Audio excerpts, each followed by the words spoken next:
ওকে, অষ্টম শ্রেণীর শিক্ষার্থী বন্ধুরা, আমরা আমাদের দৈনন্দিন জীবনে কিছু বিষয় লক্ষ্য করি।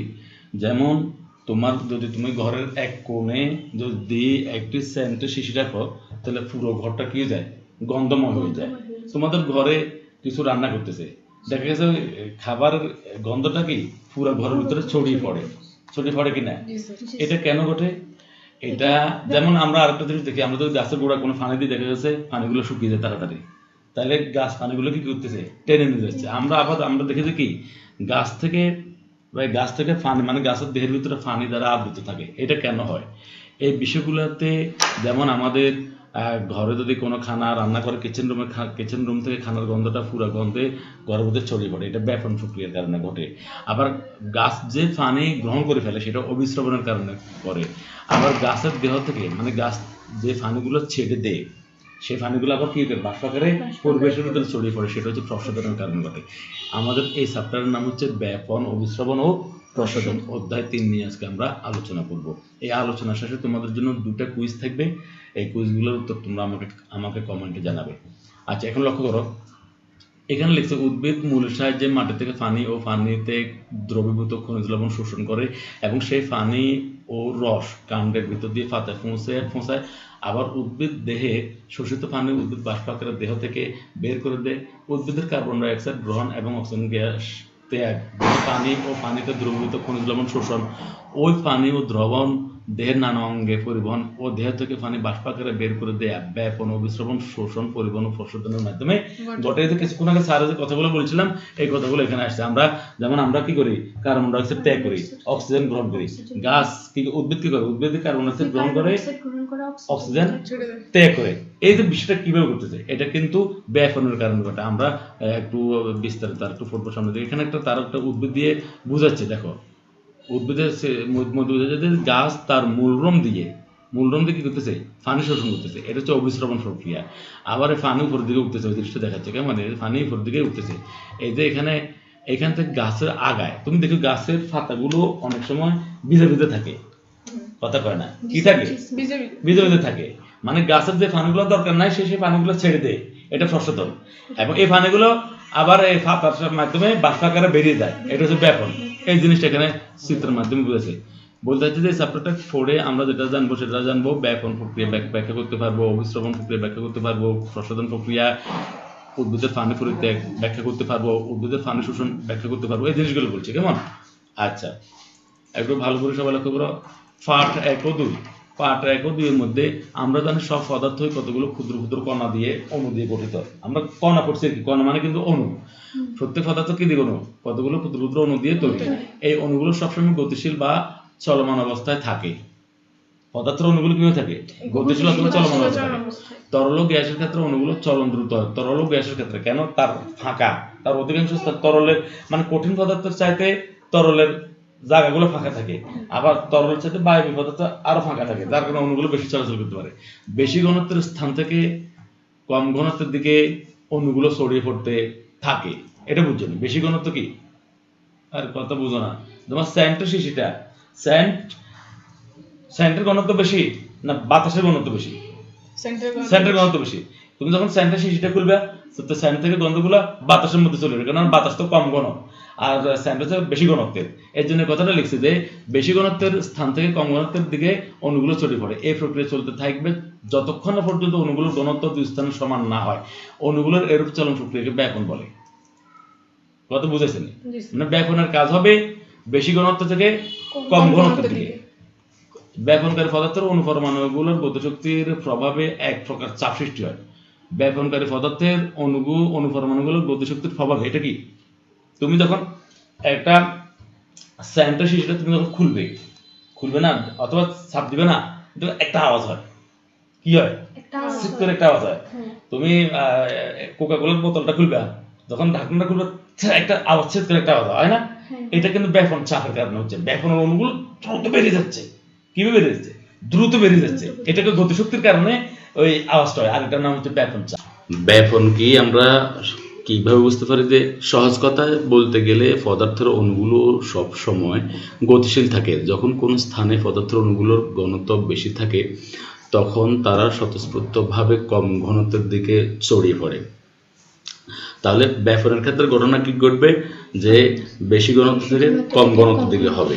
আচ্ছা, এই জন্য সংজ্ঞাটাকে এরকম বলা যায়, একই তাপমাত্রা ও বায়ুমণ্ডলীয় চাপে কোনো পদার্থের বেশি ঘনত্বের স্থান থেকে কম ঘনত্বের স্থানে স্বতঃস্ফূর্তভাবে ছড়িয়ে পড়ার প্রক্রিয়াকে ব্যাপন বলে।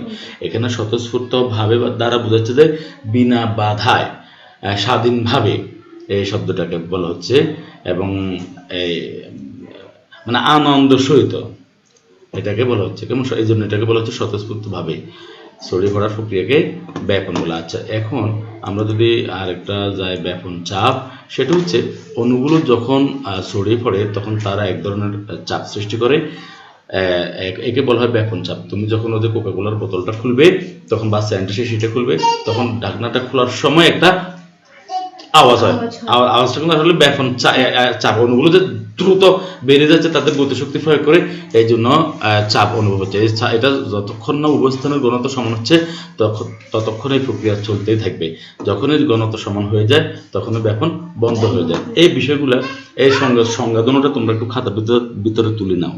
আচ্ছা, আমরা একটা পরীক্ষার মাধ্যমে ব্যাপন এবং ব্যাপন চাপ বোঝানোর চেষ্টা করি। সোহান, তোমার হাতে এটা কি, এটা কি দেখা যাচ্ছে? নীল। নীল। আচ্ছা, তো এখানে কি ফানে আছে, তাহলে তুমি ওই নীল 1 ফুটা বা 2 ফুটা নীল এখন ফানের মধ্যে ছাড়ো। জি স্যার। তোমরা একটু লক্ষ্য করো। ওকে, এই একটু অপেক্ষা করো, সবাই একটু লক্ষ্য করো। দেখো ওই যে যখন এখানে নীল 2 ফুটা নীল দিয়েছে, এখন পুরো ফানিগুলো পর্যায়ক্রমে আস্তে আস্তে কি হয়ে যেতেছে, কালার হয়ে যেতেছে, মানে নীল হয়ে যাবে, কিন্তু ওই কালারটা ধারণ করবে। এই অবস্থাটা হচ্ছে কেন? এটা অর্থাৎ নীল কিন্তু ঘনত্ব বেশি, নীলের ঘনত্ব বেশি, কিন্তু ফানের ঘনত্ব কম। এখন অণুগুলো নীল থেকে ওই ফানের মধ্যে কি হতেছে, ছড়িয়ে পড়তেছে। এটা কতক্ষণ পর্যন্ত চলবে? যতক্ষণ পর্যন্ত উভয়ের ফানের ঘনত্ব সমান না হবে, উভয়ের ঘনত্ব সমান না হবে ততক্ষণ পর্যন্ত এটা চলতে থাকবে। এক পর্যায়ে ফানেগুলো এই কালারটা ধারণ করবে। তাহলে তোমরা কি ব্যাপনের বিষয়, এই যে এই প্রক্রিয়াটা হচ্ছে, এই ঘটনাটা ঘটতেছে কিসের কারণে ঘটতেছে? এটা ব্যাপনের কারণে ঘটতেছে। তাহলে ধন্যবাদ মিস্টার সোহানকে। আচ্ছা সোহান, তোমার হাতের মধ্যে এটা কি? একটা কোক। কোক, বা এটা নাম রাখা হচ্ছে মোজো। তো তুমি এটা একটু খোলো, আমাদেরকে আমরা দেখি। তোমরা একটু লক্ষ্য করে, একটা আওয়াজ হবে, হয়েছে একটা আওয়াজ হয়েছে না? এই আওয়াজটা কেন হয়েছে বলতে পারবে সবাই? এটা ব্যাপন চাপ। কেন? অণুগুলো হঠাৎ করে, মানে অণুগুলো চাচ্ছে যে তারা দ্রুত চলাফেরা করতে, ওদের ছোট বাচ্চারা যেরকম একটু সুযোগ পাইলে দুষ্টুমি করে না, এই দিক সেদিক, মানে বিড়াল মতো, ইঁদুর মতো লাফালাফি করে না ছোট বাচ্চারা, এই অণুগুলো এরকম। অণুগুলো ওখান থেকে তরল থেকে কিভাবে তারা পরিবেশের ভিতরে, মুক্ত পরিবেশের ভিতরে বেরিয়ে আসবে, এই জন্য তারা লাফালাফি করতেছিল। তখন তারা শক্তি বাড়াই দিচ্ছে। কি দিচ্ছে? শক্তি। এটা হচ্ছে গতিশক্তি। এটা গতিশক্তির পরে যে চাপটা অনুভব হচ্ছে সেটা হচ্ছে ব্যাপন চাপ। সেটা কি? ধন্যবাদ মিস্টার সোহানকে। ব্যাপনের গুরুত্ব।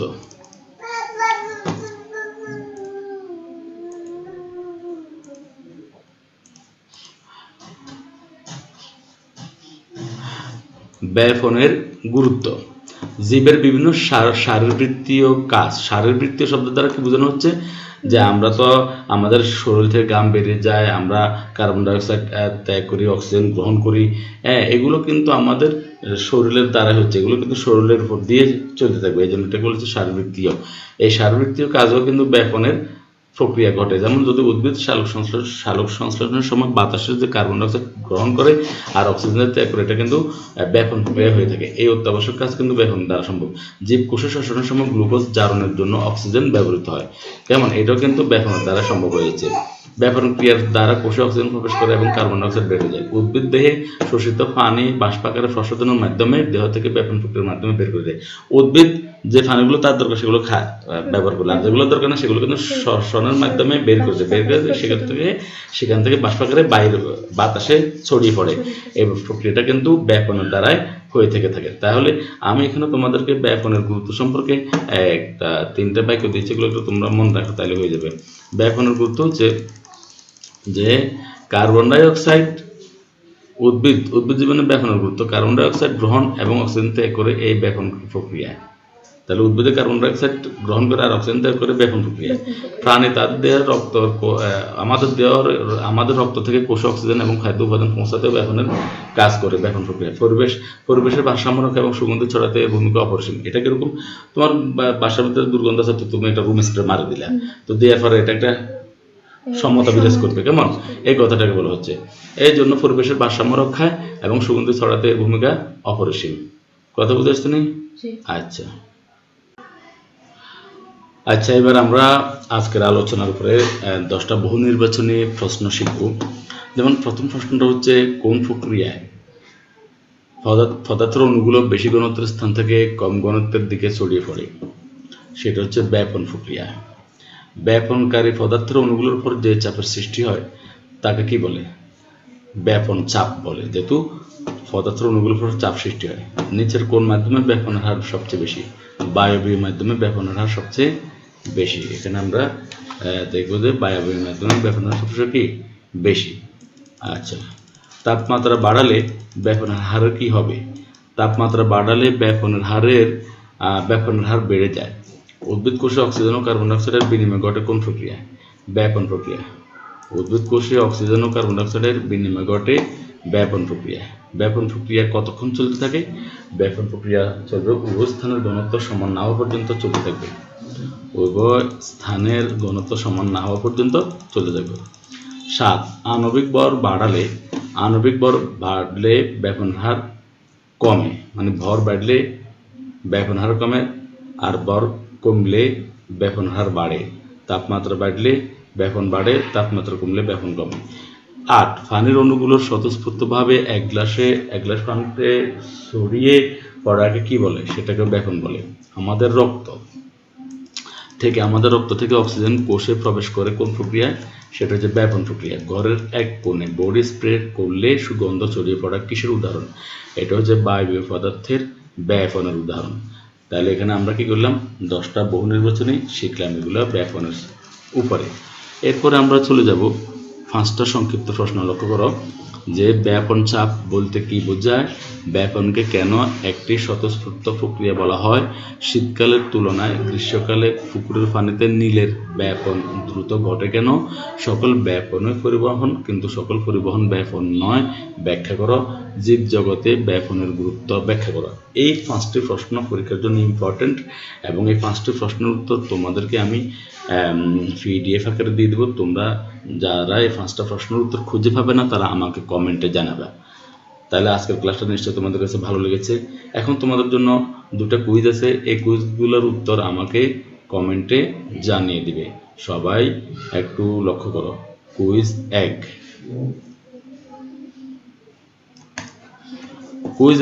কোন প্রক্রিয়ায় পদার্থের অণুগুলো বেশি ঘনত্বের স্থান থেকে কম ঘনত্বের স্থানের দিকে ছড়িয়ে পড়ে? এই প্রশ্নটার উত্তর কমেন্টে জানাবে। কুইজ 2, রান্নাঘরের খাবারের গন্ধ বাতাসে ছড়িয়ে পড়ে কেন? এই প্রশ্নটার উত্তরও কমেন্টে জানাবে। কুইজ 1, কুইজ 2, এই 2টি প্রশ্নের উত্তর কমেন্টে জানাবে। এরপরে তোমাদের কোনো সমস্যা হলে আমাকে বিস্তারিত জানাবে। ধন্যবাদ সবাইকে। আল্লাহ হাফেজ।